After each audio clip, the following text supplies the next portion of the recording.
Tonight, we turn our focus to South Africa's mining and energy sector. This as the country continues to see some high levels of fuel prices as well as load shedding. Mineral Resources and Energy Minister Gwede Mantashe joins me now to talk about this and more. To be a part of this conversation, WhatsApp your questions and your comments to 072-110-5584, or you can tweet us tonight at Newzroom 405. Minister, good evening, and thank you very much for your time and joining us tonight here on In Focus. Good evening, Thabo. On a lighter note, Minister, how would you like to be remembered? As a coal fundamentalist or as a fossil fuel dinosaur? Do you think you want to be remembered about those titles, Thabo? The titles given to you, you don't want to be remembered about them. You want to do what is right for the country. We are unfortunately having this conversation where we are having yet another bout of load shedding. Eskom unable at this particular point with the current baseload to give us the required energy to keep this economy moving forward, right? We've got 16 coal-fired power stations giving us about 75% of the country's electricity generation currently. And if we look at, it's being argued, Germany, we look at the US even, they still also have coal-fired power stations that are running, probably even much older than the ones that we have, but they run a little bit more efficiently than we are able to do here in the country. What are we not doing, and what should we be doing? The one issue that is unique with us is that Eskom is not falling under the Minister of Energy. So I can't comment confidently about what should happen with Eskom. But the reality is that whatever we do is to supplement Eskom because it is not operating optimally. It is 45,000 megawatts connected, but at best it is operating at 30,000 megawatts. That is where the problem is. Now, you of course, are on record as saying to coal producers that there will be a lot of coal generation still in 2030, despite the fact that we are, of course, committed via the COP26 commitment to reduce our coal generation at least to around 60% by 2030. Do we read that as saying that we will not meet that 60% target? No. That commitment is in the Integrated Resource Plan, IRP. Therefore, it is a commitment. That's why it is important to say we're reducing from 75 to 60 by 2030. And when people ask me if there will be no coal-fired power stations by 2030, there will be a lot of 60% of the energy supply will still be coming from coal. But we will also have increased renewable energy by 18% in the country, meaning that as we slow down from coal, we're increasing renewables, we're planning to generate 3,000 megawatts from gas. We want to have battery storage, and we've also provided 1,500 megawatts of coal, which is intended to help us experiment with new cleaner coal technologies.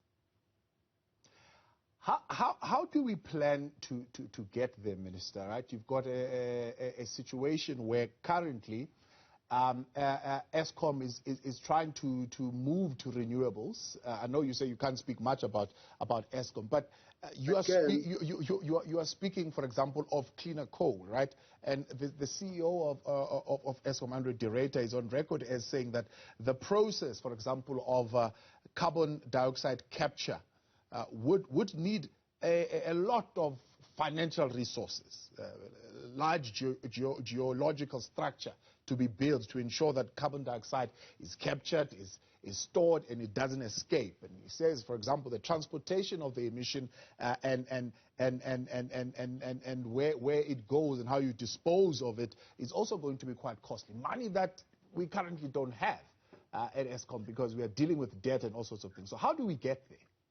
what the CEO of ESCOM doesn't know is that we're having an experiment we're conducting with the World Bank on carbon capture, storage, and utilization. We are busy with that experiment.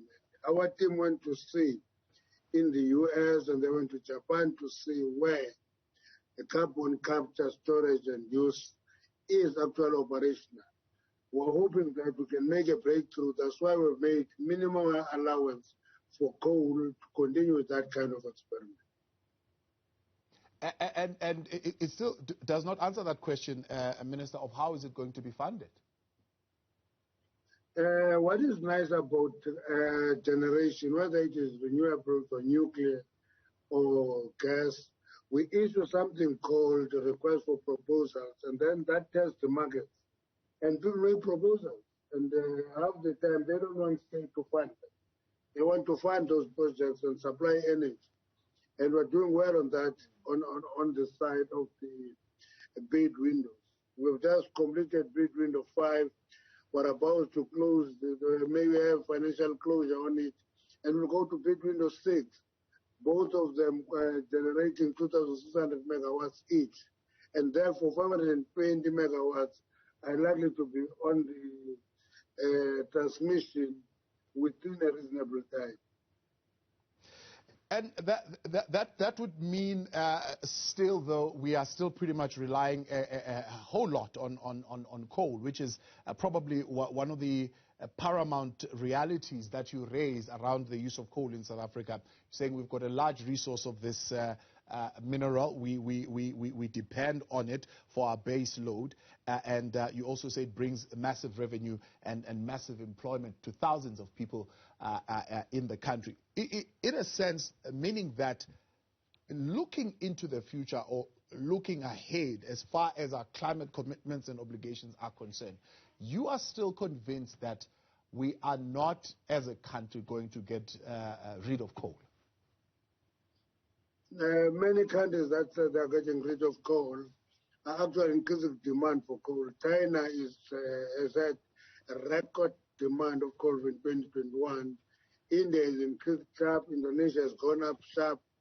Britain and EU defaulted on coal. And that is the reality, because the technology that is known, when everything falls apart, when the price of gas goes through the roof, they default into coal.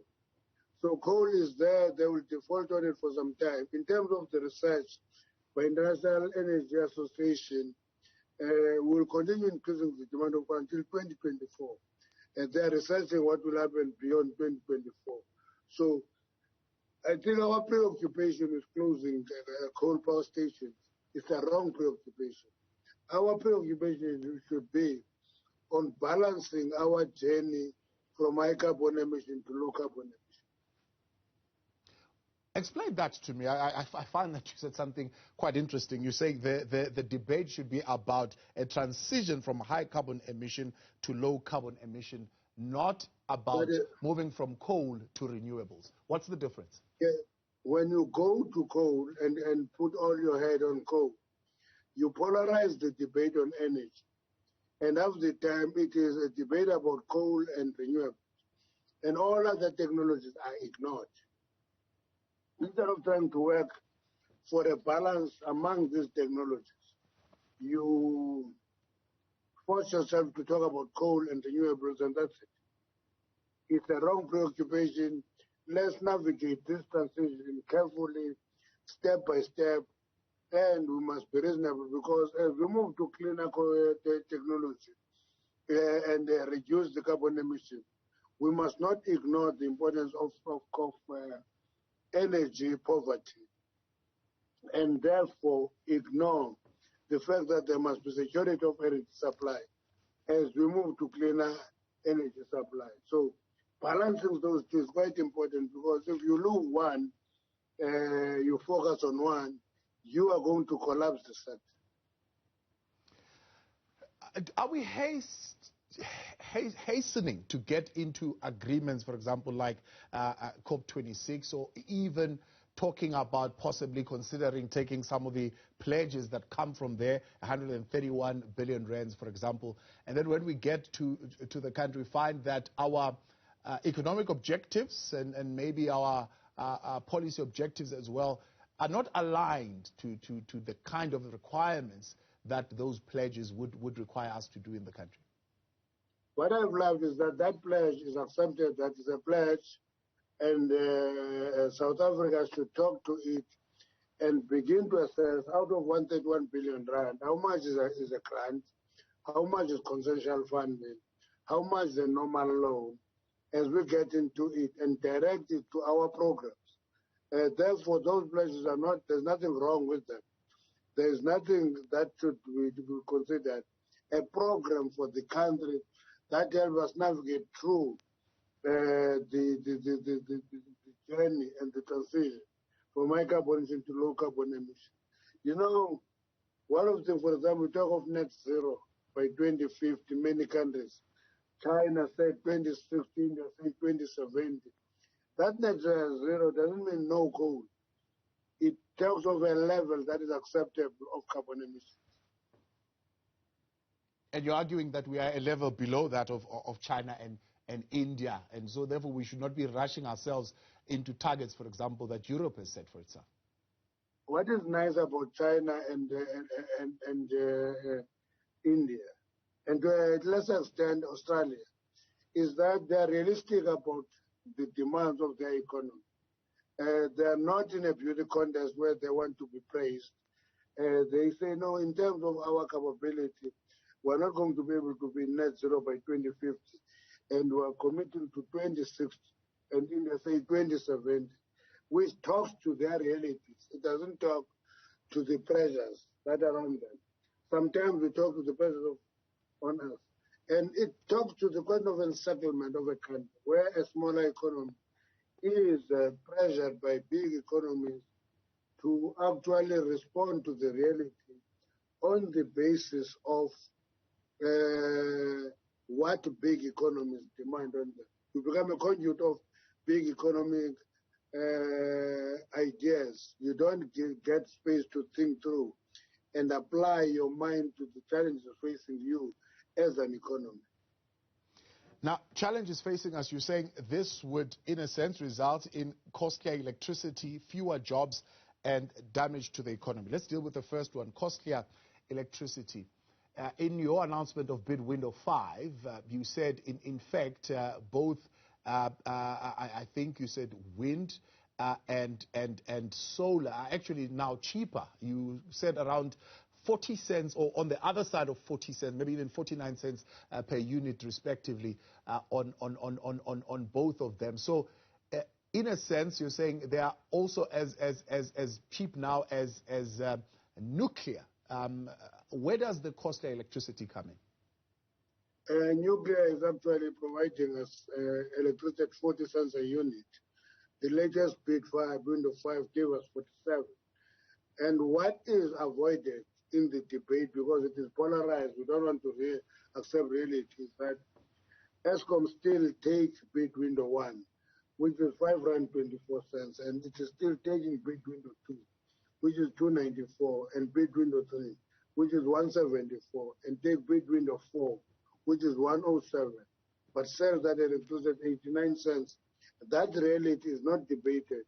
And when the state gives Eskom some money, let's say 69 billion rand, everybody in society complains of a bailout, instead of appreciating that that is the premium we're paying when we try to attract the technology to the economy. And as we invested more in that technology, the prices are coming down. And if we accept that, then the debate becomes less and less polarized.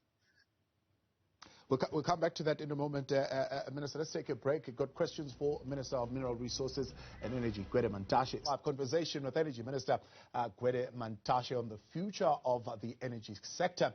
in the country. We'll look at other issues as well around mineral resources and some of the challenges that the minister is faced with, particularly in our courts. Before the break, Minister, you're saying bid window 1 was 5 rand 24 cents, bid window 2, 2 rand 94 cents, bid window 3, 1 rand 74 cents, and bid window 4, 1 rand and 7 cents. We spoke to Eskom about this, and we asked them, but when are these 4 bid windows up for renegotiation or review? And well, they said, look, this is not really up to us. It sits with government. It is government that needs to go and talk to these issues. We just simply implementing what government says we must do. They hold the policy on these issues. Yes, that's the reality.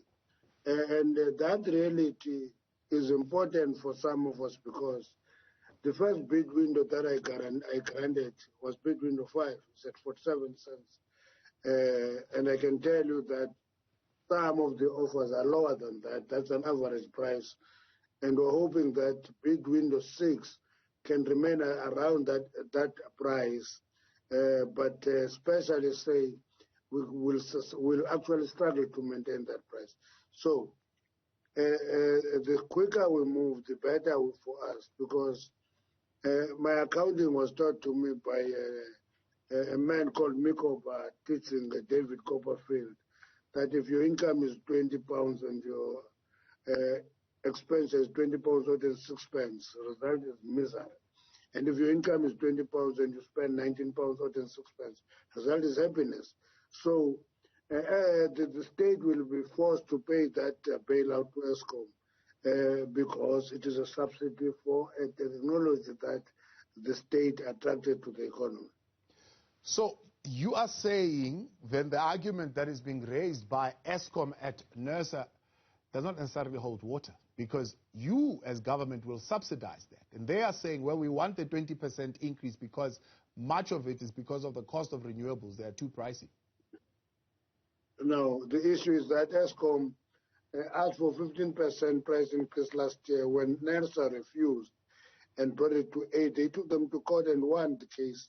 They want 20% now. And my own view is that the entity called Eskom must come to the ground and put their feet on the ground and be part of the challenge facing society. Because for a poor consumer out there, the price of energy is not affordable. I grew up in a village, I go there regularly. Every hut there is connected to electricity. But they don't use that electricity for anything other than lighting.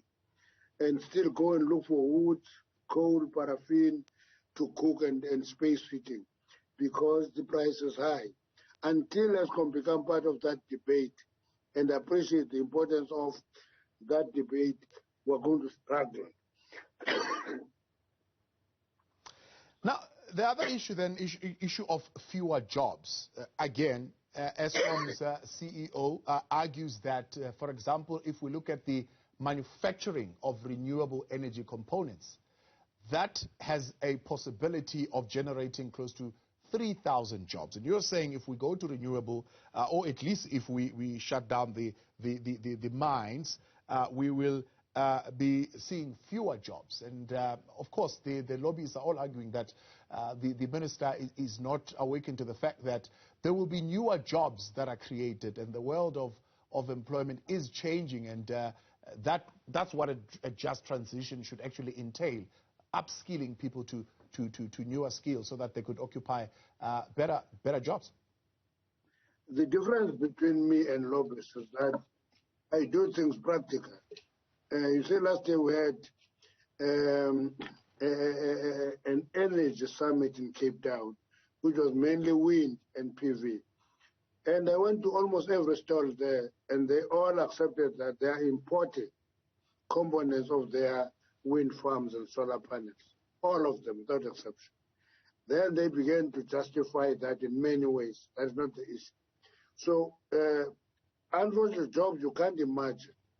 You can create them practically and people go and work.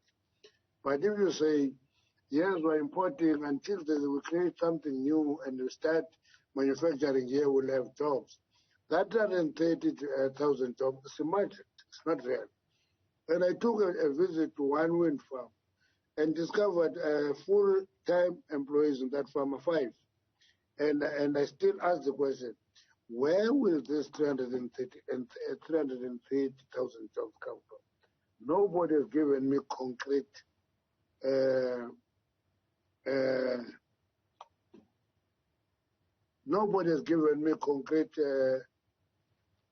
examples of how those jobs will be created. Now, I don't want to argue with people on imagined solution. We must talk together. How are we going to travel through the solution and get to a point where there is agreement and work on it? And accept that we may not create as many jobs as I imagine, but also say, as we close some coal-generated power stations, we can repurpose them and, for example, change some of the coal turbines to gas turbines and access gas from Mozambique and be innovative in our solution. In that way, debate is not polarized. We're trying to look for something. Right. And in your view, then, Minister, how many jobs do you think will be lost by this transition? I don't know. I know that the coal miners are employing 89,000 workers, and ESCOM is employing a big number as well. If you add the two and you say, imagine yourself having closed that industry, it means the area from Belfast to Delmas will be dead. We'll talk of a ghost area, which used to be coal mining fields, it will be a ghost town. And it's not new. I don't know, Thabo, if you have been to Newcastle. Yeah. In Newcastle, there used to be a coal mine called Kilbachan. It has been closed. There was a power station called Ingagana. They are closed. And the difference that made in that area is that the economic capacity has been reduced dramatically. Yeah. What is preventing the government from coming up with policies and solutions in place that would require the manufacturing of these components to be localized? As, of course, if we're saying one department is talking to another, we've got a industrialization policy in the country, big drive to do that. So we want to see these factories, they must be built. Otherwise, you just build buildings that do nothing. So at least build them, and these components are manufactured there. And you put that as government, because you've got those tools to say, let them be produced here locally. That debate is underway. The Minister of Trade and Industry and Competition is actually spending almost every day discussing that possibility. But when you talk of that and you talk to investors, investors bring their money where the environment is right. If they think that they can do better somewhere else, they go somewhere else. Yeah. Now, there's a thing that you call, Minister, emergency procurement. And it involves this thing called power ships. Now, we currently received, I think, the second part of the State Capture Commission report. That also indicates a whole lot of issues around political interference in procurement processes. Is there political interference in this matter, so much so that it is being challenged in our courts? Unfortunately, in the department where I am, I don't interfere with procurement. That's why procurement is done by the Independent Power Producer Office, IPP office.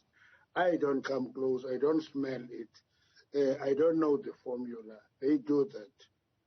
And I'm happy with that arrangement because it is also teaching me another accounting principle of never allow a transaction to be handled by one person from the beginning to the end. Is that the challenge here, what we've dealt with? Why is this issue of power ships being challenged in our courts as to say, well, there are people who are preferring a particular company as opposed to others, and they're shutting others out? The company that took power ship to court has lost that case in court. I don't want to enter into that. It's their business, and the power ship can follow through following their victory in court. And it's not my case. I can't enter that space. Yeah. You are hoping, though, to be able to sign and have that agreement in place by the end of January. So what are we looking at now? I signed that agreement long time ago. What is left now is financial closure. That's it. And it will depend on the condition of that settlement. And the problem with energy is that I can give you license, but you will have to convince environmental assessment that you are correct. You must convince somebody else and so forth. That's where the delay is. If we can have a one-stop shop on dealing with these issues, we'll move much faster. Yeah. Speaking of which, you said bid window 5 would take about 36 months for us to be able to actually fully realize its impact. So are you saying to us we are going to have to stay with the situation of load shedding at least up until 2024? The reality is that you build a power station, whether it is wind farm or a PV farm, you'll have to build. That is where the lead time is. Once it is built, then it gives you electricity. For example, bid window 4, which was approved in 2018, has given us all the energy by now, except 100 megawatts, which are a result of a hiccup, but they have given us all the energy. But you build the farm. You don't wish to have it tomorrow, and it is there. In conversation with Mineral Resources, Energy Minister Gwede Mantashe on a range of issues, which just focus right now on power generation, of course, because we are currently going through load shedding, something really, really fundamental for this economy to keep moving and keep growing. But the other issues are around minerals underground in the country, matters that are not seemingly addressed properly as far as communities are concerned. Minister, as we sit here, there's that Shell judgment that is adding to a growing body of decisions that are saying companies must respect the rights of communities and take them seriously. Now, we quoted you even here on the channel as saying, you're saying, well, if this is what communities are going to do, investors are going to take their ships and go elsewhere. As we speak, those ships turned around and they went to other parts of Africa, and those people are reaping the benefit of those investments. Pretty much saying if we keep challenging these kinds of things like seismic surveys, is that money will go out of the country. But people are arguing that due processes must be followed. Were processes followed here to consult with communities? Let me leave Shell a bit and go to ENI. ENI conducted 47 environmental assessment exercises, passed all of them. But they were taken to court on review. And they said, but we can't follow this 3, 4, 5-year process of you in your legal system. Packed their bag, went to Cote d'Ivoire, made a huge discovery of oil. Shell, harassed in the Eastern Cape, retreated and drilled in Namibia. They have made a find of oil in Namibia.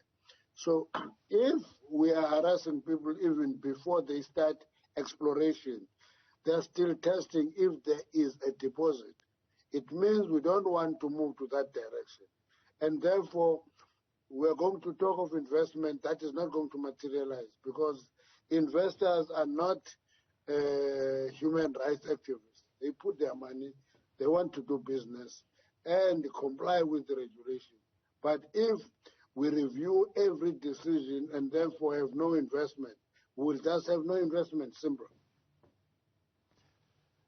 Is there a possibility of doing that with meaningful consultation with the communities? I mean, before your license processes get underway, what processes do you go to involve the communities? No. Let's start. I'm in the Eastern Cape now, Thabo. I can assure you. I've just met the Kingdom of Mantashe. I'm going to Abatembo tomorrow. We're just putting more details on the consultation process, where we say it must go to traditional councils close to the people, and it will add value, because the question of advertising this on papers is not helpful for this part of the world. People don't read those papers. You do it to fulfill the requirements. Now, that they must go to councils is that we must talk to people directly and raise their awareness. That's why they're taken for a ride and taken to court by a small group of NGOs, and a few people go and say we're not consulted.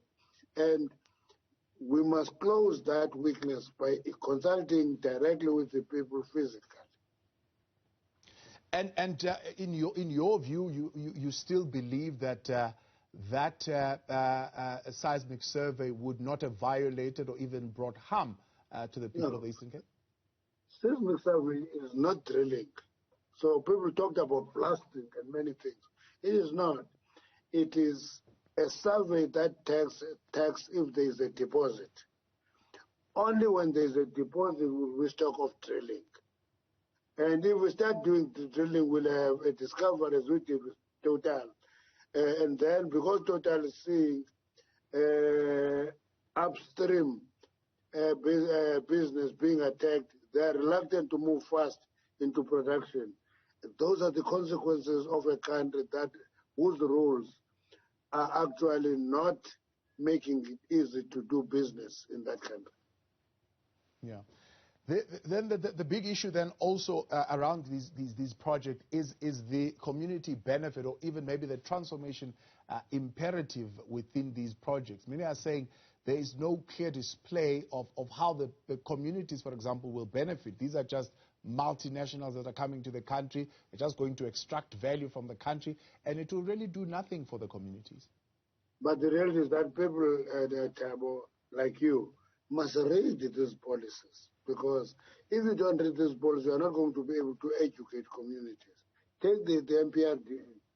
And for the first time, we made provision for 5% for communities, 5% for workers, which is 10% of an investor giving up his investment for free. But everywhere we've gone, that 5% create conflict and solutions. Because all of a sudden, everybody wants to have his end on that 5%.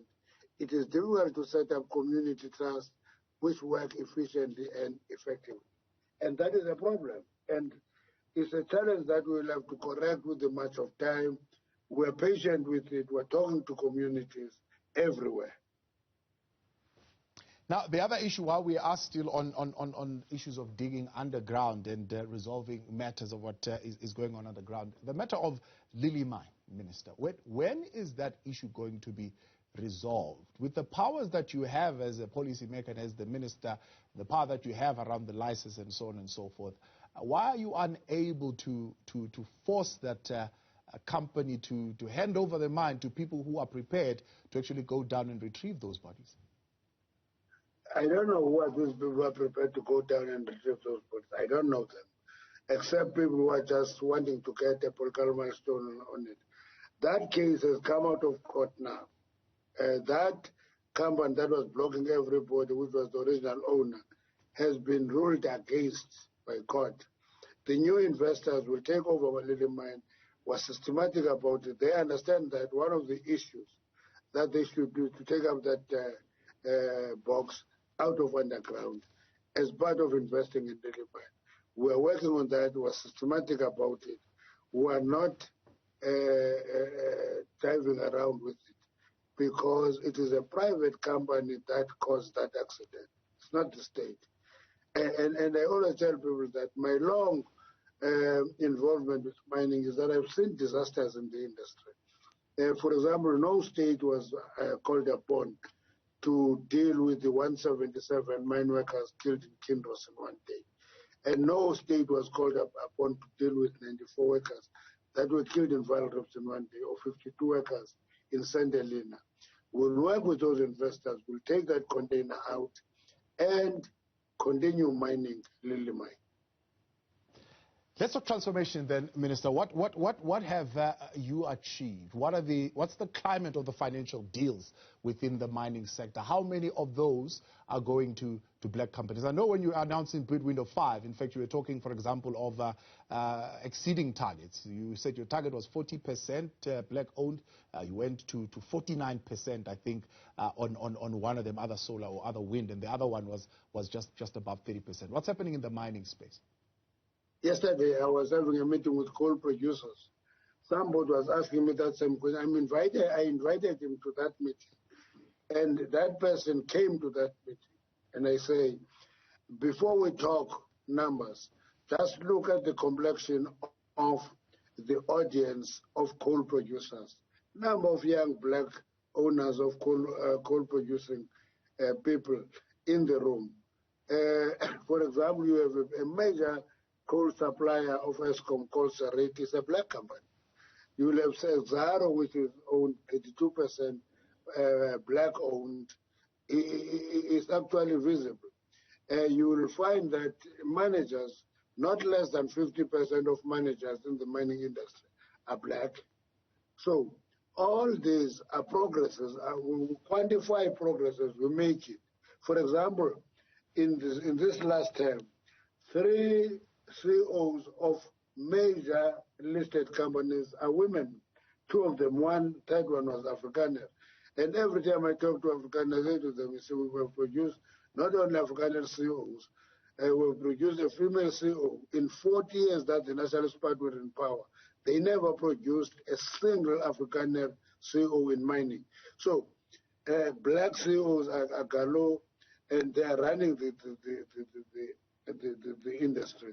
And they talk to communities. One of the challenges that we must overcome, you go to mining areas, you are forced to have a meeting with something called a business forum of no business people.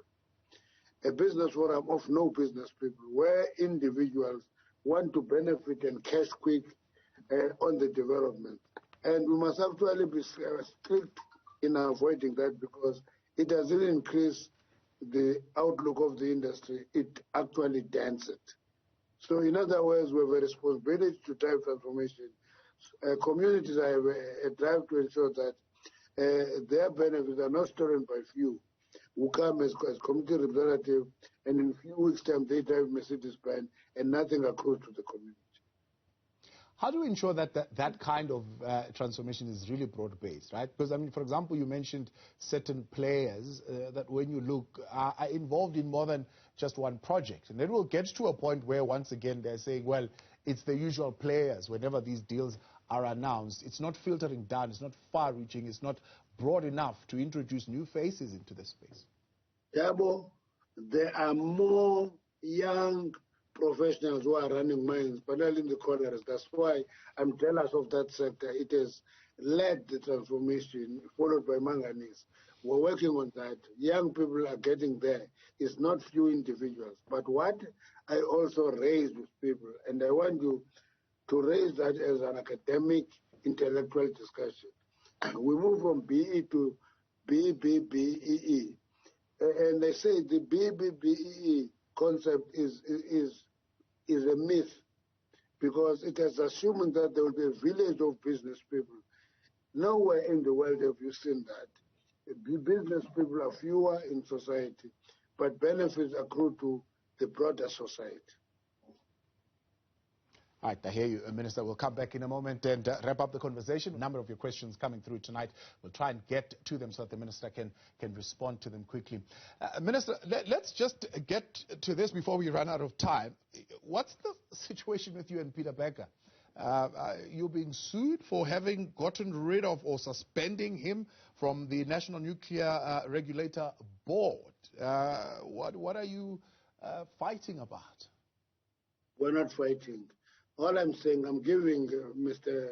Becker an opportunity to do what he loves most, working against nuclear. He must do that. You can't be in a board of something you are working against. But that will be judged when it goes to court. But it's simple. You are an anti-nuclear activist. You can't sit in the board of nuclear and get all the details of the plans, and go and plan a program against that entity. It's actually not allowed.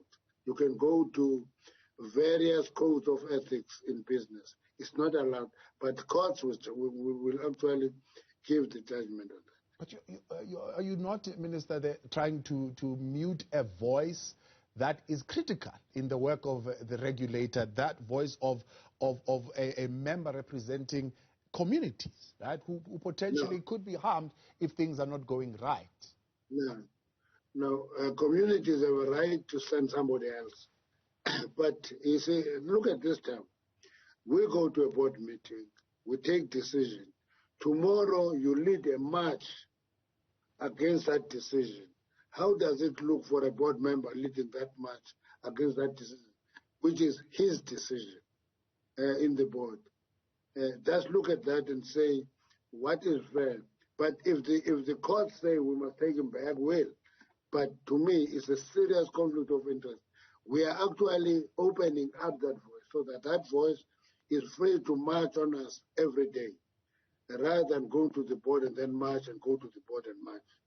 Are you within your right to be able to do that? He argues that you are actually not legally authorized to suspend him from performing his duty. No, the board is a representative of the shareholder, and they must ensure that the space they are a board in is operating optimally and give us optimal results. That's what the board is. If the board was an assembly of opposition voices, the board will be dysfunctional. What about then the issues that you are facing around the Koeberg nuclear plant? When will those be resolved? No, the first phase is underway. We're extending his life by 20 years. We've agreed on that. Nobody has interdicted on that. We're going ahead because we think if we get another 20 years at Koeberg and begin to build modular nuclear power stations, it will help and work well with the renewables in terms of the baseload. All right, Minister, weigh in for us on this issue of fuel. Many people are really, really worried about the rising fuel costs and how it's calculated. I mean, I was even having a whole conversation with one of the petrol attendants as well, who's also as equally concerned about this issue of fuel price going up. And there's some a number of suggestions that he's suggesting around the road accident fund and what could be done there. If you remove it, it could reduce the price of fuel. I mean, those are his calculations and what he's talking about. But what I'm saying is that communities and people on the ground are really concerned about this price of fuel going up, and they would like to see some new ideas as opposed to just saying, oh, well, it's the price of rand-dollar exchange or it's the price of oil, things that we have nothing to do with. The lowest oil price in the continent is Nigeria because they actually produce their own oil and put it on the market. Here, we import every pint of oil except the one made by Sasol. So my own view is that the more we open exploration on oil and gas, the better is our chance to reduce the oil price. But the reality of it is that oil price is now at about 80 cents a barrel, and it is likely to go up to $100 a barrel. And the more it goes out, the more it costs us.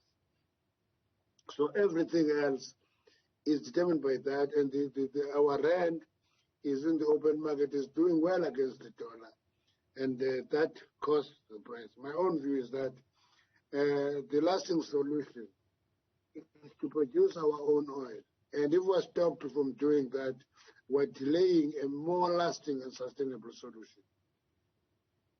All right, let's take some of the questions then tonight coming from 072-110-5584 for Minister Gwede Mantashe before we run out of time. Questions for the Minister from Bright in Kloof. 1, what are the energy plans for the Eastern Cape? 2, what happened to Kuga being the gas hub? And 3, how far is the IPP for emergency power bid? Of course, I did ask that question. Kuga LNG, we are at a stage where we're going to issue requests for proposals now. We've been working on that. We're going to put it in place within no time. If we do that, it will be LNG for the country, not for the Eastern Cape, but it will be located in the Eastern Cape. And therefore, energy is not plain per province, it's a national plan for energy. And we want to have it sustainable, but we need a gas complex around Kuga, Port Elizabeth, and develop other aspects of that sector, like your LPG, where you produce bottled gas out there, you import gas. If you have total getting into production, you access that gas. If you begin to get the regulations for the shale gas in the Karoo, you start giving licenses for people to mine that gas and contribute to a growing gas sector. And as this one from Bongane Dlamini in Mamelodi, good evening, Minister Mantashe. Will we ever see government owning 100% of a mine or mines in the future, which will be a massive boost to the national revenue account?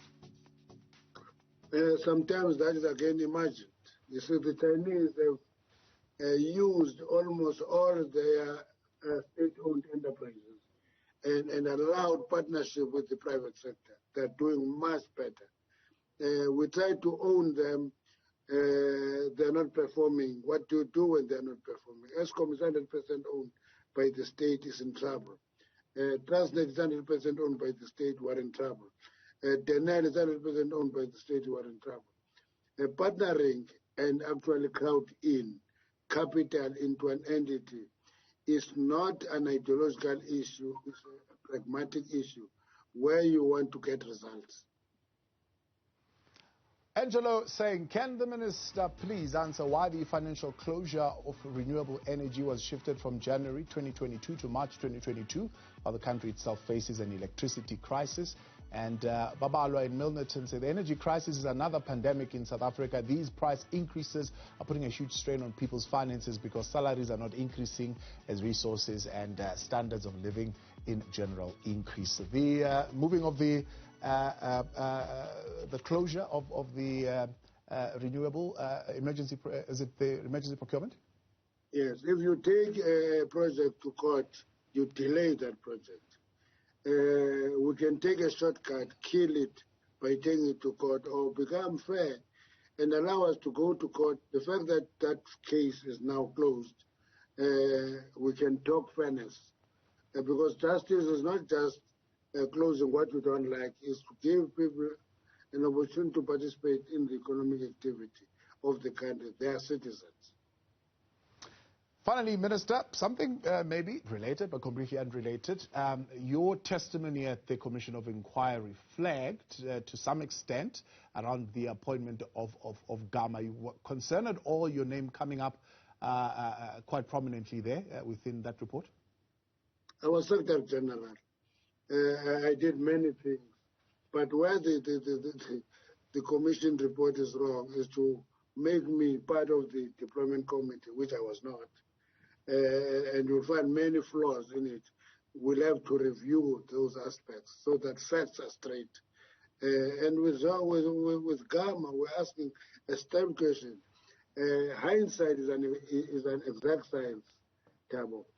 But we ask a simple question. This man was put to Portnet and turned it around, which was sinking and he turned it around. He was moved to Sportnet, he turned it around. We ask a simple question. When they came to us as officials, not as a deployment committee, what does it take for a black executive to qualify to be CEO of an entity like Transnet? That question remains. Whether our flag is not reliable or not, but that question remains. So are you going to take the report on review yourself, especially the I would imagine so, but I don't want to announce that prematurely, but I think there are many flaws in the report on that, in that regard.